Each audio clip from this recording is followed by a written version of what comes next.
Good evening. Hey, what's going on? What's up, y'all? Welcome to Worthy Wednesdays with Latresa. Whoop, whoop.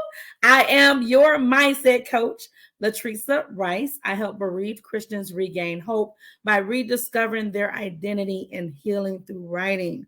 Listen, today is another fire topic. Whoosh, let the flames begin. We are talking about 3 ways to show love while writing your story. How many of you have said, you know what? I know God is calling me to write my book, write my story, but I'm worried about hurting those who I love by, in the story. Well, today I'm gonna send you an SOS. I'm gonna show you those 3 ways that you can show love while writing your story. All right.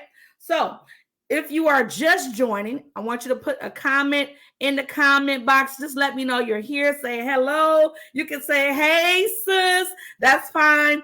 If you are catching this on replay, put in the comment box #replay so that I know to come back and just shout you out and say hello. I want to welcome you and know that you came by to visit. So again, welcome to Worthy Wednesdays with Latresa. This is a part of the Wonderful Future series. We're talking about worth on Wednesdays. Fridays is Freedom Fridays. We'll be talking about freedom-related topics on Fridays. But today, let's talk about how do we share love? How do we show love while we're writing?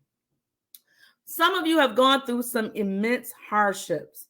I mean, some of those losses have rocked you to your core.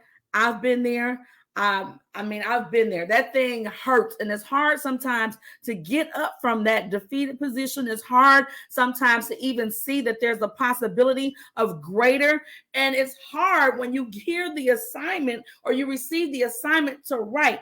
There is healing in the midst of you writing out your pain. Are you writing out your story? Are you writing out the accomplishments or the insights that you received as you went through that healing journey to wholeness? Somebody else may need to see what steps did you take along the path on your healing journey to wholeness, and they can see that in the book that God is birthing through you. But sometimes we get in that position and we say, you know what? I love my people, and some of the things that I have to actually share that is key to the running theme of the story, it involves them, and I don't want to hurt them, so I'm not going to write my story. But guess what? There's somebody else that's dealing with the same thing you dealt with, that is having a hard time seeing how to make it out, and God is giving you the words in you to show them how to make it out, but you're sitting on that gift. So today I want to share with you 3 ways to show love when writing your story. The first way, put the S in the comment section, and I want you to put dash, share what is relevant to your thing. What am I talking about?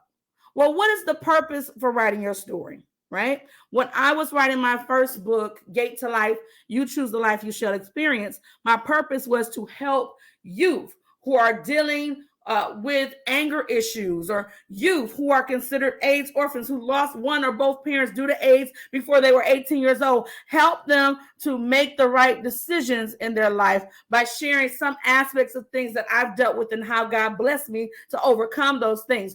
If whatever you're sharing is connected to the theme of the book, the whole point of the book, then you're not sharing everything regarding to that person. You're sharing key things that fit the theme, and that way you're showing some love in writing, right? We know that love covers a multitude of sin, right? We know that. There are some times in which your testimony is important for the next person to be able to survive and make it through, but you still need to share your testimony in love. It cannot be done venomously. So if they're showing love in writing, the first thing that you're doing, put an S in the comment box, put dash, share what is relevant to your theme. What is the purpose of the book that you are writing? If you're simply writing this book because you want to get back at somebody, or you're writing this book because you're just so angry, or you're writing this book because you want to just be heard in some kind of way, then that's not a good reason to write it. But if you're writing this book and you're saying, God, I want you to heal me through writing, and I want to reach the people that you are calling me to reach with the message in this book, then you can show love in writing by first sharing what is relevant to your theme. The second way you can show love while writing, I want you to put an O in the comment box. And O stands for obtain written permission to use actual names and places. Listen, you don't want anybody putting your name in something and you didn't give them permission. Can you imagine people walking up to you and saying, "Oh, you was in such and such and you did such a," and you don't even agree with that? No. If you're going to use somebody's name in your book or the name of a place, and it also will cover you from potential lawsuits, make sure you are getting written permission to use actual names and places in your book. That's another way you can show love in writing. Okay. And last but not least, the third way to show love while writing your story is share truth to the best of your ability. That is so important. If you are going to write this story and God is writing this story with you, then you have everything you need to share truth in writing. Now, you're going to need to offer yourself some grace in this area. That is so important because keep in mind, memory can be fickle. Some things that you may remember during childhood, it may not be completely accurate because memory is a little fickle. Offer yourself some grace. Pray before you start writing your story, but do your absolute best to share truth to the best of your ability while writing your story. That shows love, okay? So I'm going to recap. We ready for the recap? Let's do a roll. Boom, recap. All right, so if I'm going to show love while writing my story, the first thing I need to do is share what is relevant to your theme. What's relevant? What information is relevant to the purpose of the book, the purpose of the writing? The next thing you're going to need to do is obtain written permission to use actual names and places. Do you have to use actual names and places in your story? No, you can change that. But if you're going to use somebody's name or the name of this business, you need to obtain written permission to do so. That's showing love. All right. And last but not least, you're going to share truth to the best of your ability while offering yourself some grace. All right. So S.O.S. The way that you show love and writing your story is S.O.S. If you are following these three key things, then this will assist you to avoid damaging and hurting others while writing. I hope this has blessed you. I have an amazing night. Hey, guess what? Faith, Failure, Success, Surviving the Storm is now a best-selling book. Woo, woo. Your girl is one of the authors in that book, Latresa Rice. There are 5 other dynamic authors in this book as well.